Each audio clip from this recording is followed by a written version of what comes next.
지금 2줄에 앉으신 분들은 다 마라톤을 하신 것 같아요. 되게 열심히 뛰고 계시니까 여러분들 기도해 주시고 응원해 주시기 바랍니다. 서울 시내가 다가 저희도 보통 때보다 훨씬 더 시간이 걸려서 오고 왔거든요. 그래서 처음에 왜 그런가 했더니 마라톤 대회가 있었던 것 같아요. 옆에 계신 분과 함께 따뜻한 인사 나눠주시기 바랍니다. 잘 오셨습니다. 축복합니다. 많은 은혜 받으시고요. 이 시간 이 예배당에 오셔서 예배를 드리시는 모든 성도님들, 또 영상을 통해 예배를 드리시는 모든 주님의 자녀들에게 하나님께서 한없는 하늘의 사랑으로 함께 하시기를 주님의 이름으로 축복합니다. 이 시간 만남의 신비라는 제목으로 하나님의 말씀을 개헌해 드립니다. 사람은 누구를 만나느냐에 따라서 그의 인생이 결정될 수 있습니다. 어떤 나라에 내가 태어났느냐, 곧 조국이 결정이 되는 것처럼 어떤 부모를 만나느냐에 따라서 내가 얼마나 많은 사랑과 은혜를 받았느냐에 따라 그 사람의 성품과 인격과 심지어는 인생의 운명까지도 결정지게 됩니다. 또 어떤 배우자를 만나느냐에 따라서 한 가정을 결정하기도 합니다. 행복한 가정일지 불행한 가정일지, 또 여러분들이 어떤 신을 섬기느냐에 따라서 여러분의 영혼이 결정이 될 수 있습니다. 특별히 예수 그리스도를 만나느냐 만나지 못하느냐 하는 것은 그 사람 인생에 있어서 중요한 분기점이 될 수 있죠. 그러니까 그리스도를 만나는 인생과 그리스도를 만나지 못하는 인생은 출발부터 끝까지 다 다를 수밖에 없습니다. 저는 이것이 바로 만남의 신비라고 생각합니다. 여러분, 이 세상이 얼마나 넓습니까? 그렇죠? 참 많고 많은 사람들. 그런데 오늘 이 시간, 이 우물교회라는 예배당 이 공동체 안에, 이 공간 안에 여러분들이 지금 함께 앉아 예배를 드리고 있습니다. 전국적으로 교회 수를 보니까 작년에 나온 통계가 한 8만 교회 정도가 되더라고요. 그런데 이 8만 교회 중에 서울에만 거의 9,000개 좀 넘는, 그러니까 10,000개가 좀 안 됩니다. 어쨌든 상당히 많은 수의 그 교회들이 서울에 현재 있습니다. 그럼에도 불구하고 우리가 이 작은 교회지만 우물교회 예배당에서 함께 앉아서 같은 우물교회 성도라는 이름을 가지고 예배를 드리고 있다. 이것 자체가 참 하나님 안에서의 은혜가 아닌가 생각해 봅니다. 생각해 볼수록 우리가 현재 이 자리에 앉아서 함께 우물교회 공동체를 이루고 있는 것 자체가 신비로움이라고 말씀드릴 수 있죠. 이 만남이 신비로운 이유는 무엇일까? 신비롭다는 말은 우리가 알지 못한다는 거죠. 우리의 만남이 어떤 일을 초래해 올지는 우리는 아무도 모릅니다. 인간의 운명이란 반드시 필연이 있고 우연이라는 것이 있는데, 그것이 필연이든 우연이든 모두 다 만남이라는 사건을 통해서 이루어지고 있음을 보게 되죠. 그래서 독일의 의사요 또한 작가였던 한스 카로스라는 사람이 말합니다. 인생은 만남이다. 저는 이 말이 참 중요하다고 생각합니다. 그렇죠. 우리의 인생은 곧 만남이 맞습니다.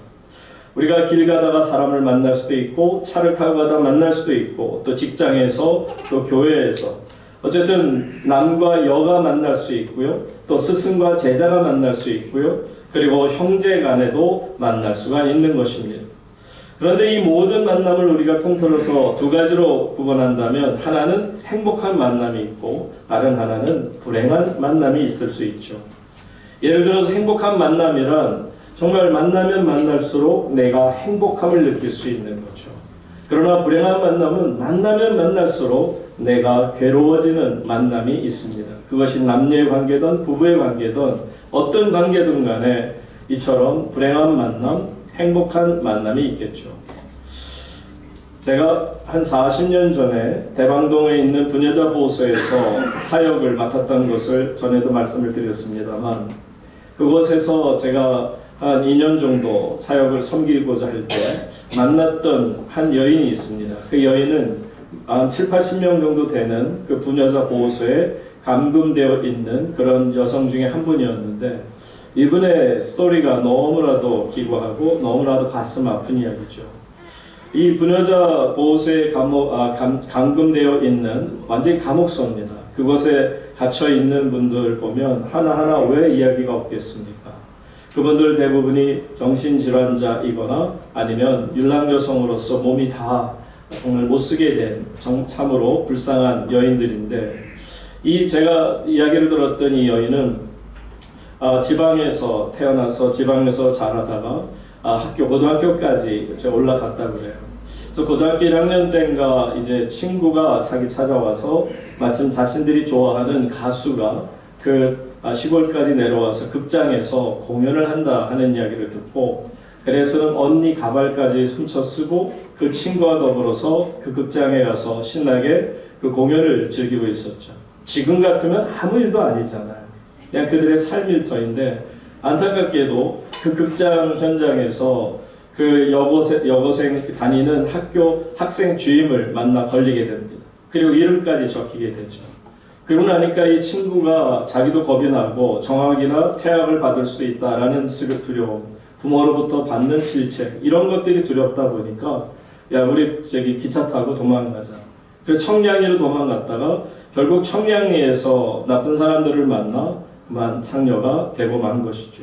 그러니까 서울역으로 갔다가 또 양재동으로 끌려갔다가 그리고 청량리까지 가서 상품처럼 팔리게 되죠.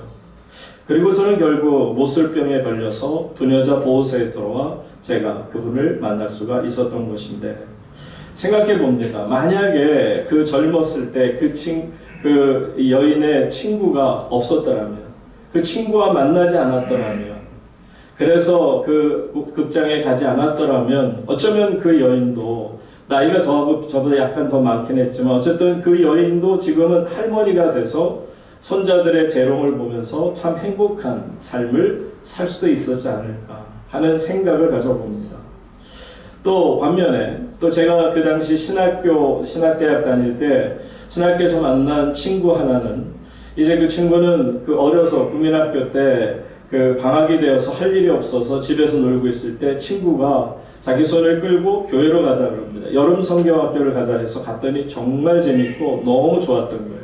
그래서 그 여름 성경학교 가서 이 어린 친구가 은혜를 많이 너무 즐거워서, 그리고 교회가 좋아 교회를 다니다 보니 나중에는 장신대까지 돌아와서 신학생이 되고 지금은 어엿한 목사로서 목회를 잘하고 있다라는 것인데, 여러분 생각해 보세요. 이처럼 나이가 비슷해요. 그 어린 소녀나 정말 이 청년이나 똑같이 한 사람은 잘못된 불행한 만남을 가져서 결국은 인생이 망가지는 듯한 안타까운 모습. 지금은 어찌 살지는 모르겠습니다만 그 당시 제가 봤을 때는 참 안타까운 삶의 모습이었고요. 또 다른 제가 만난 제 친구는 정말 어엿한 교회 목사로서 또 전국을 다니면서 말씀도 전하고 있음에 참 삶이라고 하는 것은 이 만남이 어떻게 시작이 되느냐, 이것이 바로 그 사람의 삶을 정말 바꿔놓을 수 있음을 우리가 알아야 합니다. 자, 오늘 우리는 예수님께서 강도를 만나 죽음에 이르게 된 한 사람이 선한 사마리아인을 만나서 결국 생명을 얻은 것처럼, 결국 만남을 중요시 여기는 예수 그리스도의 비유의 말씀 아닙니까?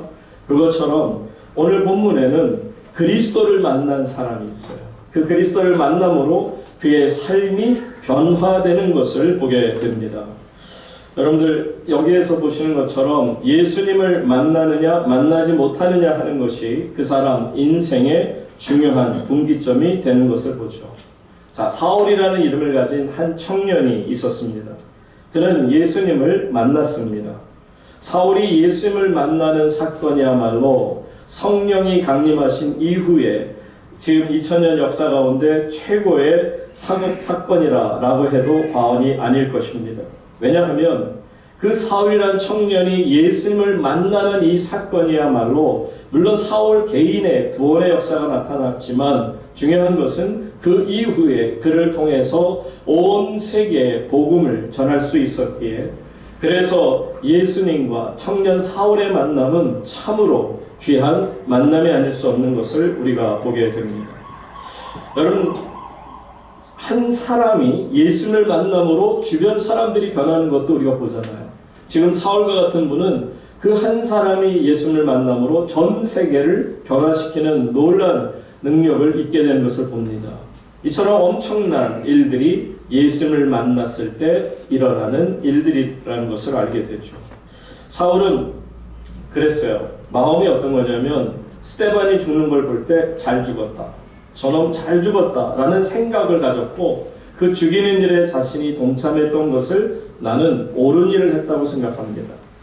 자, 그리고는 심지어는 그것도 모자라서 이 악한 일에 얼마나 열심히 있는지 보세요. 여러분들 그 예루살렘에서 다메섹, 지금의 시리아입니다. 그 당시엔 수리아였는데 그 다메섹은 영어로 하면 다마스커스. 이 다마스커스라고 하는 지역은 지금 현재 시리아의 수도 아닙니까? 예루살렘에서 그 시리아 수도인 다메섹까지의 거리는 적어도 230km 정도 돼요. 그러니까 그 당시 교통 상황으로 보면 걷는 것이 대부분이었으니 걷고 자고 해도 보통 일주일 정도의 시간을 걸린다는 거죠. 여러분, 사람을 살리러 가는데도 일주일의 시간을 투자한다는 건 참 대단한 일 아니겠어요? 그런데 하물며 사람을 죽이는 일에 일주일씩이나 걸리는 열성과 정열을 바쳐서 했다라는 것은 그만큼 이 사울이라는 청년이 얼마나 성격이 지독했는가를 우리에게 보여주는 겁니다. 그가 얼마나 끔찍할 정도로 정말 악한 생각을 갖게 될 때 무서운가를 보여주는 것을 우리가 말씀을 통해 보죠. 자, 그는 욕을 먹고요, 핍박을 받고 굶는 한이 있어도 자기가 옳다고 하는 것에 대해서는 반드시 행동을 해야 하는, 그런 행동하는 지성인이다 스스로 생각했을 겁니다. 자, 1절과 2절 말씀을 계속 봅니다. 1절 말씀 다 같이.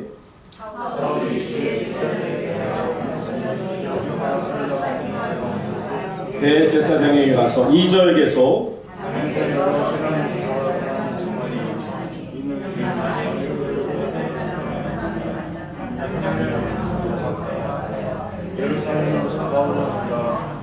참 지독하죠. 230km를 갔다가 일주일을 갔다가 또 일주일을 걸려서 그 잡은 사람들을 끌고 대제사장에게로 오겠다. 이런 열정이 있는 거예요. 비뚤어진 열정이긴 하지만 어쨌든 열정을 가진 자인데, 그런데 여러분 여기에서 우리가 1절로 다시 돌아가서 보지만 사울에게는 예수를 만나기 전에 두 가지 모습이 있었어요. 첫째는 어떤 거냐면 예수 믿는 자들에 대한 선입관 내지는 바로 이 고정관념이 있었어요. 너무너무 싫은 거예요. 예수쟁이 옛자만 들어도 아주 진절머리가 난다라는 겁니다. 여러분 주변에서 그런 분들을 보실 수 있죠. 아우, 예수쟁이들 밥맛 없어. 저 예수쟁이들 정말 입만 살아있고 아주 꼴불견이야 라고 생각하는 분들도 있을 겁니다. 어떤 분은 아우, 옆집에 예수쟁이가 이사 온 것 같은데 기분 나쁘다 할 수도 있죠. 어쨌든 이처럼 예수쟁이를 그냥 막연히, 또 막연히는 아니겠죠, 나름대로 어떤 이유를 가지고 증오하고 싫어하는데 바로 사울이라는 이 청년이 그 정도로 싫어하는 거예요. 보세요. 사울이 주의 제자들에 대하여, 그 말은 예수를 따르는 무리들에 대하여, 교인들에 대하여 여전히 위협과 살기가 등등했단 말은 죽이고 싶다는 거예요. 위협과 살기가 등등했다는 것은 저런 족속들은 다 죽어 마땅하다고 생각하는 거죠. 그러니까 예수 믿는 자들에 대한 아주 정말 철천지 원수 같은 생각을 가지고 있습니다. 어떤 성도님이 나이가 드신 분을 전도하기 위해서 복음을 전에 제시했다고 그러죠. 그랬더니 엄청난 얘기를 듣습니다. 그 나이 드신 분이 고개를 절레절레 흔들면서 내 앞에서 예수쟁이 옛자도 꺼내지 말라는 거예요. 그 이유는 다른 게 아니고 자신이 어려서 이제 시골에서 자라났는데 거기 마침 선교사님이 계셨고요. 그 선교사님이 운영하는 그 이제 교회가 있는데 거기 가보면은 그 감나무가 있어서 그 감을 막 땄다는 거예요. 그런데 물론 선교사님이 그러신 건 아니겠지만 그래도 어쨌든 선교사님과 같이 일하는 그 집에 일하는 분이 그 아이들을 잡아놓고 자기가 보는 눈앞에서 형의 팔을 부러뜨렸다는 거예요. 그러니까 이 동생이 된 입장에서 나는 죽어도 내 눈에 흙이 돌아와도 예수쟁이들하고는 섞이지 않을 거다. 교회라는 것은 내 형의 팔을 부러뜨리는 곳이다 라는 고정관념, 선입관이 들어왔으니 누가 있어서 그분에게 복음을 제시해도 그분이 받아들일 수 있었겠느냐. 지금 사울이라는 이 청년이 지금 그런 심정을 가지고 있어. 어떤 경우로 이렇게까지 주의 제자들에 대해서 증오하고 위협과 살기를 느낄 만큼 철저하게 정말 미워할 수 있었을까? 이런 선입관을 갖게 된 이유는 정확하지는 않지만 어쨌든 이 사울이라는 청년 속에는 예수쟁이들에 대한 분노가 분명히 있음을 우리가 볼 수가 있는 겁니다. 여러분, 제가 신학교 다닐 때 제 주변에도 보면 그 당시 이제 민중 신학에 빠져서 사회 운동에 뛰어든 친구들이 있었고요. 그리고 또 제가 이제 호주에서 그 학생 때 고등학교 다닐 때 그곳에서 Korean Christian Youth Fellowship에서 KCYF라고 하는 그 그룹을 조직했어요. 그래서 다른 교회 청년들도 오고 해서 어쨌든 우리 기독 청년들이 동아리들 학생들이 모여서 함께 은혜를 받고 그랬는데 기도 참 많이 했어요. 그러다가 저는 이제 신학을 하기 위해서 한국에 나와서 장신대를 다니는데 그동안에 마침 임명진 목사라고 혹시 여러분들 들어보셨을 거예요. 그분이 그 당시 도시산업선교회를 이끌고 있었고요. 근데 그분이 이제 안식을 위해서 호주에 오셨다가 마침 딱 조직을 보니까 아무 조직이 없는데 KCYF가 눈에 탁 띈 거예요. 원래는 복음을 위해서 기도하기 위해서 만든, 제가 주동이 돼서 제가 학생회장 때 만든 그런 정말 말하자면 복음적인 굉장히 좋은 조직이었는데 그 조직을 이분이 성경 공부를 가리킨다고 하면서 민중신학을 불어넣었어요. 난리가 나는 거예요. 아이들이 다 눈이 빨개졌어요. 제가 이제 방학 때마다 호주에 들어갔는데 들어갔더니 애들이 다 달라졌어요. 그러면서 저한테 대한 기대가 참 많이 있었는데 왜냐하면 제가 많은 교민들 중에 1호 신학생이었고 1호 전도사였거든요. 그러니까 교민들 자녀 중에서는 어쨌든 신학을 최초로 공부를 하고 있으니 관심들이 대단했습니다. 그런데 그들 중에 이제 임명진 목사를 통해 민중신학을 배우고 사회운동에 이렇게 뛰어들게 된 친구들, 눈이 빨개진 친구들의 입장에서는 제가 오니까 제가 자기네들보다 눈이 더 빨개져서 올 줄 알았나. 근데 와서 보니까는 왜 엉뚱하게 복음 얘기만 계속하고 더 이렇게 은혜로운 얘기를 하려고 하니까 이 친구들이 고개를 절레하면서 그거 아니라는 거예요. 형은 아니 한국까지 가서 왜 이렇게 해갖고 왔냐는 거예요. 지금 들어보라는 거예요. 사회운동, 그러니까 좌파 이념을 얼마나 심어놨는지 애들이 정말 눈이 빨개가지고 제가 막 야단을 치니까 저에 대한 존중하는 마음도 있긴 하지만 아이들이 저 앞에서 정색을 합니다. 형, 내 부모가 정말 내 앞에 있다 할지라도 나는 부모조차 버릴 수 있다. 그래서 저는 그때 눈이 빨간 아이들 보면서 40년도 넘은 전의 이야기인데 좌파 이념이라는 게 얼마나 무섭다는 걸 그때 봤어요. 여러분, 좌파가 얼마나 정말 사람들의 생각을 꽉 잡고 있는지 정말 무서운 생각을 그때 가졌었는데, 근데 여러분 보세요. 그렇게 좌파 이념에 빠진 사람들이 정말 목숨을 두려워하지 않아요. 그 청년들 그 당시에는요. 그래갖고 그 중에 진엽이라고 제가 또 아끼는 목사님 자제긴 했지만 그 아들 녀석이 어쨌든 한국까지 나와서 치과 의사로 하다가 임수경이를 북한으로 보내는 일에 앞장서고 그러다 결국 감옥에 갇히게까지 했죠. 그러니까 정말 그 아이들에게는 그런 일이 두들겨 맞고 어떤 일이 두렵지 않아요. 저는 그 당시에 좌파 이념에 빠져서 이 어떤 사회운동가라고 하는 분들의 생각이 얼마나 정말 강하다는 것을 그때 정말 뼈저리게 느꼈습니다. 자, 그러니까 보세요. 사울은요, 그보다 더한 거예요. 좌파 이념 정도가 아니에요. 이분은 하나님의 일을 한다는 생각이 있어요. 신앙적인 거예요. 그러다 보니까 누가 뭐라고 칼로 찔러도 눈 하나 깜짝하지 않습니다. 내가 잘못한 일 없어. 왜? 나는 하나님 안에서 옳은 일을 하는 거야. 내가 핍박을 받아도 이 일은 내가 끝까지 감당해야 돼. 라는 생각에 얼마나 강한 자인 것을 알잖아요. 그러니까 아마 이 청년 사울처럼 강한 생각에 빠져 있는 분이 주변에 또 있을까? 역사를 가리켜도 정말 좌파가 아니라 더한 사회적인 이념에 빠져도 이 사람처럼 능가할 수 있는 사람은 없을 거예요. 한마디로 사울도 눈이 빨간 사람이었어요. 근데 보세요. 3절 넘어가서 보세요. 그런데 이 사람이 어떻게 변하는지, 사울이 길을 가다가 어떻게 했다고요? 다메섹에 이제 가까이 이르렀어요. 이제 230km 중에 정말 한 200km 이상 갔겠죠. 30km 정도 남았을 때 정도 됐을 때 호련히 suddenly 갑자기 느닷없이 하늘로부터 빛이 쫙 비치는 거예요. 그를 둘러 비추는지라. 여러분, 그 빛이 얼마나 강한지 그 사울이라는 청년의 눈이 그대로 멀어버리게 되는 것을 봅니다. 4절 다 같이 함께 읽겠습니다. 그러면서 이제 소리가 들려요. 4절 시작.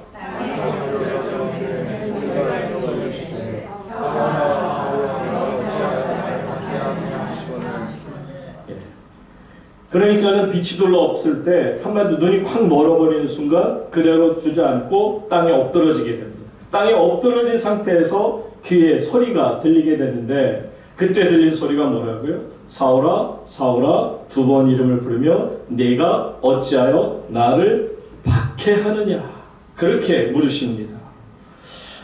말씀드렸어요. 이 사울이라는 청년이 얼마나 무서운 생각과 강한 의지를 가진 그런 종류의 사람이라는 것을 이제 알 텐데 이 사람 역시도 한순간에 무너뜨리는 것이 바로 하나님의 거룩한 빛인 줄로 믿습니다.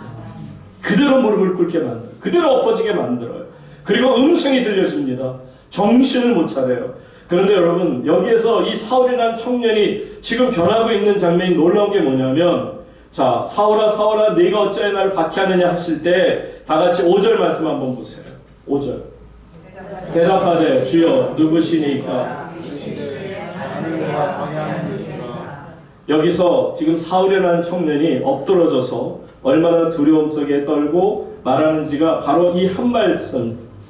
만약에 그 사울이 누군가가 정말 기분 나쁜 대상이었으면 Who are you? 했을 거예요. 당신 누구야?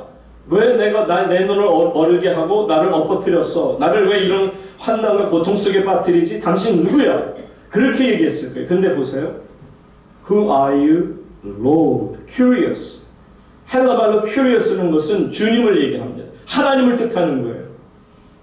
그러니까 한마디로 말하면 지금 이 사울이라는 청년이 엎어지고 나서 거룩함의 분위기에 눌린 거예요. Something very special.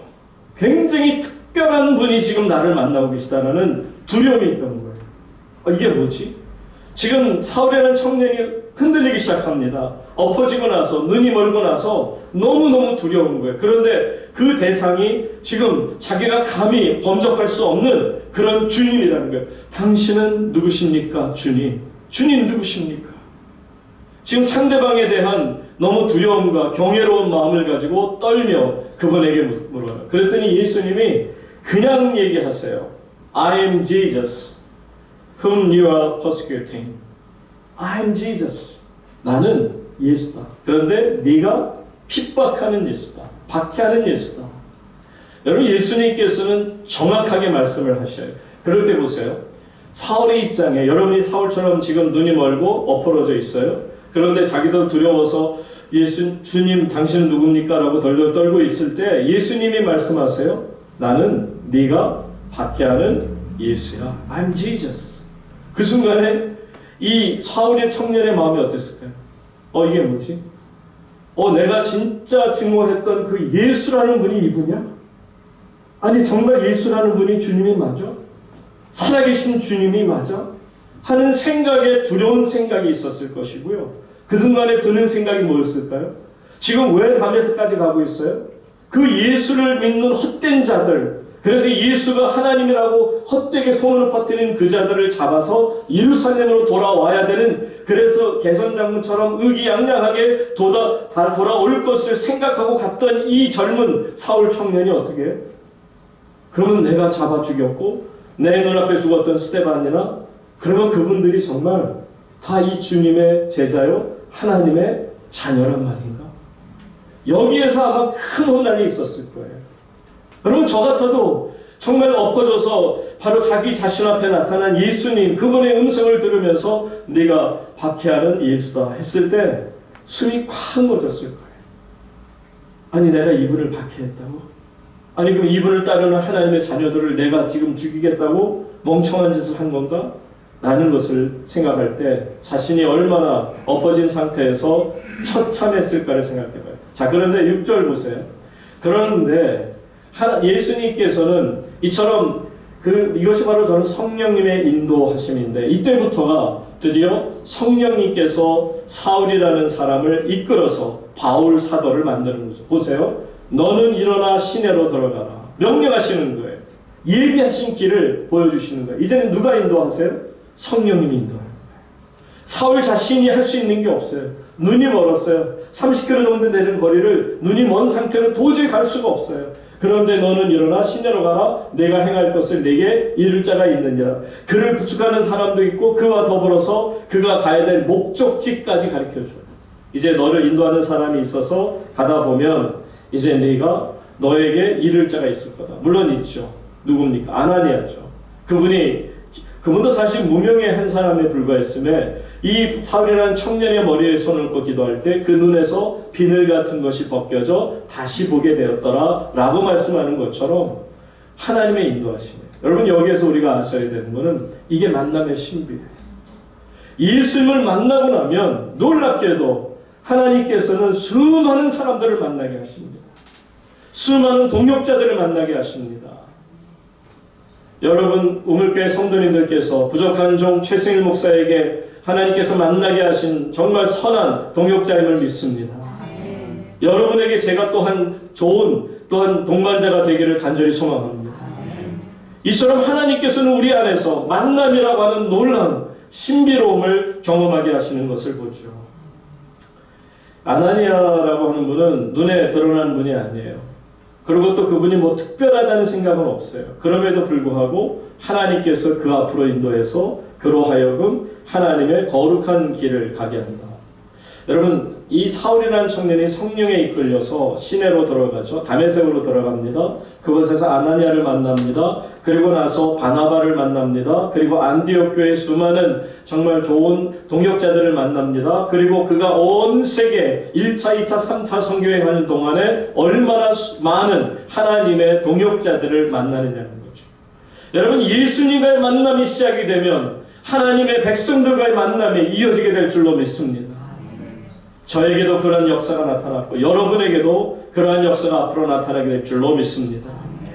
그러니까 이처럼 만남의 연속이라는 거죠. 사울이라는 청년이 예수님 만나고 구원을 얻고 성령의 인도하심을 따라 이제부터는 성령님이 만나게 하시는 모든 사람들을 만나 위로를 얻고 또 능력을 얻게 되는 거죠. 여러분, 그 기독교 역사상 가장 위대한 설교자를 뽑으라면 지금도 지금 목사 일반 모든 설교자들도 동의하는 바 스펄전 목사님이 됩니다. 이 스펄전 목사님이 영국에서 19세기에 정말 사역하셨던 귀한 분인데, 근데 여러분 이 스펄전 목사님이 아주 깡촌에 살았다. 벽촌 중에 아주 깡촌에서 그렇게 사셨는데 어느 날 눈보라가 휘몰아치는 날에 아직 10대 이제 막 티네이저밖에 안 되는 이 어린 이 소년에게 한 그 전도 복음자. 그런데 나중에 보면 스펄즈 목사님이 그분이 누군지를 몰라요. 그만큼 그분은 그냥 복음을 전하러 다니는 분이에요. 근데 그분이 그때 아마 폐병도 가지고 계셨던 것 같은데 그것만 기억을 하죠. 폐병을 앓던 아주 굉장히 말랐던 어떤 젊은 형아가 저한테 와서 복음을 전해줬다라는 거죠. 이 스펄전이 세계적인 설교가가 될 거라는 것을 그 청년은 알지 못했을 거예요. 다만 바로 자신이 아나니아가 된 거죠. 스펄전 목사님에게 있어서 바나바가 된 겁니다. 여러분 꼭 기억하셔야 돼요. 우리는 바울과 같이 되는 건 어려울 수 있어요. 왜요? 바울은 정말 기독교 역사상에 이렇게까지 열정과 뜨거움을 가지고 또 하나님이 허락하신 지혜를 가지고 복음을 전하고 로마서를 쓴 거 보면 정말 아무리 읽고 또 읽어도 혀를 내둘러. 와, 어떻게 이렇게 문장을 정말 이끌어갈 수 있고 이런 정도의 실력을 가진 분이었을까? 참 놀랍습니다. 어쨌든 이렇게까지 하나님 앞에 쓰임받는 바울같이 될 수는 없어요. 저는 그만한 실력도 없고요. 다만 저는 아나니아는 될 수 있을 것 같아요. 저는 바나바는 될 수 있을 것 같아요. 누군가 하나님의 정말 이름으로 만나게 했을 때 그분을 뒤에서 조용히 내 능력은 없지만 그냥 만나게 했었을 때 그분을 섬기는 그 일을 할 수 있을 것 같아요. 그래서 그 일을 위해서 우리가 기도를 할 수 있는 거죠. 그러다 보면 내가 만난 한 사람의 변화가 더 큰 변화를 일으킬 줄로 믿습니다. 이 믿음을 가지고 우리는 바나바가 되고 아나니아가 되는 거죠. 자, 그리고 나서 8절과 9절 끝절로 들어가서 봅니다. 계속 보면 자, 사울이 땅에서 일어납니다. 이제 성령의 인도하심 따라서 다메섹으로 들어가려고 할 때 일어나서 자 눈은 떴어요. 그런데 어땠다고요? 아무것도 보지 못하고 사람의 손에 끌려서 다메섹으로 들어가서 그 다음에 계속 마지막 구절 다 같이 읽습니다.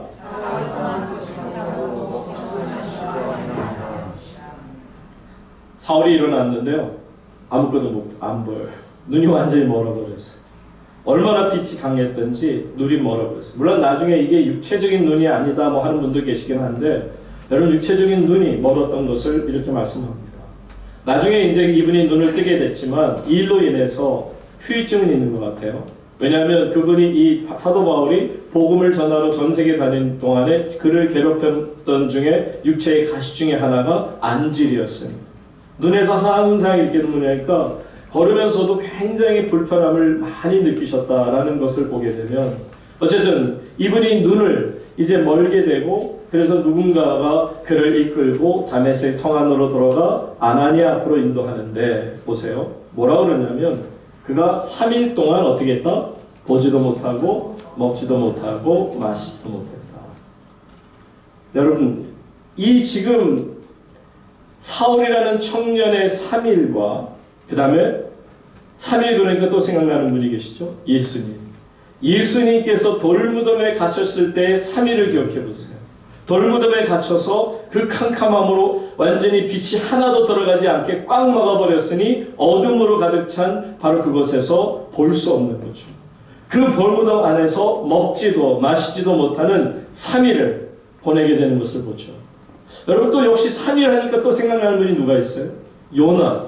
요나가 큰 물고기 뱃속에서 불순종하여서 어쨌든 물고기에게 삼켜짐을 당하게 될 때 그가 물고기 뱃속에 들어갔을 때 여러분 껌껌하지 않았겠어요? 당연히 빛이 하나도 안 보였을 거예요. 두 번째는 또 뭐가 있죠? 먹지도 마시지도 못했습니다. 그러니까 지금 예수님의 3일 요나의 3일처럼 사울도 이 3일이라는 눈이 보이지 않고 먹지 못하고 보지 못하는 이 순간이 어떤 거냐면 바로 그에게 꼭 필요한 거룩한 시간이요, 침묵의 시간이요, 고통의 시간이요, 마치 애벌레가 땅속에서 빛을 보지 못하다가 기어나와서 이제 탈바꿈에서 나비가 돼서 날아가는 것처럼 여러분 온전한 탈바꿈이 일어나는 것을 말합니다.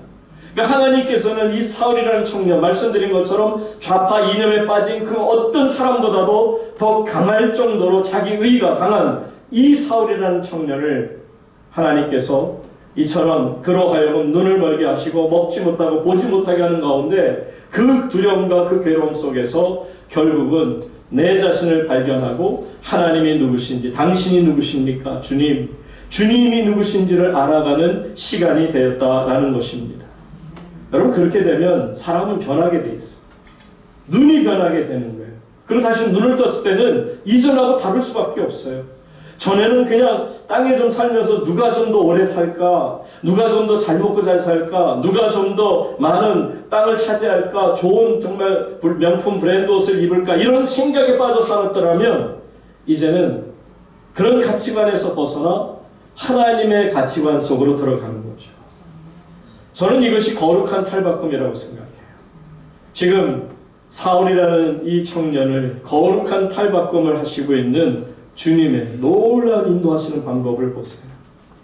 이것이야말로 만남의 신비라고 말할 수 있습니다. 사랑하는 성도 여러분, 그래서 우리는 만남을 소중히 여겨야 돼요. 오늘 이 예배당에서 만난 여러분들 참 소중하게 여기시기를 바랍니다. 왜냐하면 우리의 만남이 참으로 신비롭거든요. 생각해 보세요. 수십 년 동안 얼굴도 모르고 이름도 모르고 그러다가 우물결하는 이 좁은 공간에 많지도 않은 교인이지만 거기에서 나와서 함께 만나고 함께 웃고 함께 울고 기도하고 하나님 앞에서 예배를 드리는 한 공동체의 지체들이 되었다는 게 여러분 참 놀랍지 않습니까? 그러니 여러분들에게 만나게 하신 분이 하나님이시라면 그걸 믿는다면 어떤 만남이든 소중히 여기시기를 바랍니다.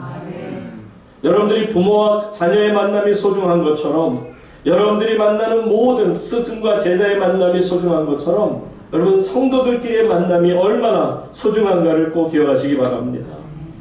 말씀드린 것처럼 하나님 안에서 잘못된 만남, 불행한 만남은 여러분을 계속해서 불행으로 끌고 갈 겁니다. 그러나 여러분에게 행복한 만남을 주게 되면 여러분으로 하여금 하루하루 순간순간 계속해서 만남을 통해 여러분들이 정말 애벌레가 모든 겁대기를 벗고 그리고는 멋진 나비로서 창공을 활활 나를 수 있는 그런 은혜가 있게 되는 거죠. 성도 여러분, 우리 교회가 우물교회입니다. 우물가의 여인, 수가성 우물가의 여인이 정말 애벌레처럼 갇혀져 있었어요. 사람이 두려웠어요. 사람 만나는 게 싫었어요. 대인기피증이었어요. 그러나 그 여인조차도 주님을 만나는 순간 물동이를 던져버리고 사마리아 성으로 들어가 내가 주님을 만났다 선언할 정도로 기쁨의 생활, 복음의 생활을 하지 않습니까? 여러분, 끝으로 말씀드리면 아담과 하와가요, 선악과를 따먹는 순간에 모두가 죽게 됩니다. 모두가 죽었어요. 그런데 이 선악을 따먹은 자들이 모두 죽었는데 여러분, 생명으로 살리는데도 먹는 게 필요해요. 그래서 예수님께서 친히 이 땅에 오셔서 우리에게 말씀하심이 요한복음 6장 35절처럼 내 살을 먹고 인자의 살을 여기 보세요. 예수께서 이르시되 내가 진실로 진실로 너희에게 이르노니 인자의 살을 먹지 아니하고 인자의 피를 마시지 아니하면 어떻다? 너희 속에 생명이 없다. 이 말은 뭐예요? 피를 마시고 예수님의 살을 먹는 자는 어떻게 된다? 그 속에 생명이 있다는 거예요. 예수님께서 여러분을 살리시고자 자신의 몸과 피를 이렇게 흘리신 거예요. 왜? 선악을 알게 하는 선악과를 따먹음으로 죽음을 갖게 된 이 안타까운 백성들을 위해서 주님이 친히 먹을 것을 주신 겁니다. 그러니 사랑하는 여러분, 여러분들이 이 유물교를 섬기면서 주님 앞에 나와 예배를 드릴 때마다 우리가 오늘도 말씀을 들으며 예수님의 살을 먹는구나, 예수님의 피를 마시는구나, 그렇게 예수님의 살과 피를 먹고 마시는 자는 영생을 얻게 될 줄로 믿습니다. 정말 여러분들이 지혜로운 자가 되어 이제 정말 예수 그리스도를 만나 신비로움을 체험한 자가 있다면 끝으로 하나만 더 드리면, 여러분들이 기도할 때, 여러분의 자녀를 기도할 때 하나님, 내 자녀가 좋은 사람 만나게 해주세요. 좋은 배필 만나게 해주시고요, 좋은 사람 만나게 해주시고요, 또 은혜로운 사람 만나게 하시고요, 좋은 스승 만나게 하시고요. 당연히 기도해야겠죠. 그런데요, 여러분들이 거기에서 하나 더 나아가서 이런 기도를 꼭 드리시기 바랍니다. 하나님, 내 자신이 다른 사람에게 좋은 만남이 되게 해주세요. 나를 만남으로 모든 사람들이 은혜를 받게 해주세요. 나를 만나는, 내 자녀를 만나는 모든 사람들이 요셉처럼 형통의 복을 누리게 하여 주시옵소서. 여러분이 좋은 만남을 기대할 수도 있지만 여러분 자체가 바로 예수님처럼 다른 사람에게 아나니아처럼 바나바처럼 좋은 만남이 되는 그런 하나님의 백성이 되기를 주님의 이름으로 축원합니다. 하나님 아버지, 오늘도 우리는 예수님을 만났다는 것이 얼마나 신비롭다 하는 것을 깨닫습니다. 이제는 주님을 만남으로 마음이 새롭게 되어 변화를 받은 것처럼 이제는 우리들 차례가 되었습니다. 우리가 만나는 모든 사람들에게 저희들 자신이 좋은 만남이 되게 하여 주시옵소서. 평화의 도구가 되게 하여 주시옵소서. 다른 사람에게 아나니아처럼 꼭 예비된 사람이 되게 하여 주시옵소서. 그래서 다른 사람을 격려하는 바나바처럼 위로하게 하시고 또한 칭찬하게 하시고 격려하게 하여 주셔서 하나님 안에서 죽었던 자라도 생명을 누리게 하여 주시옵소서. 예수님 귀하신 이름으로 기도하옵나이다. 아멘.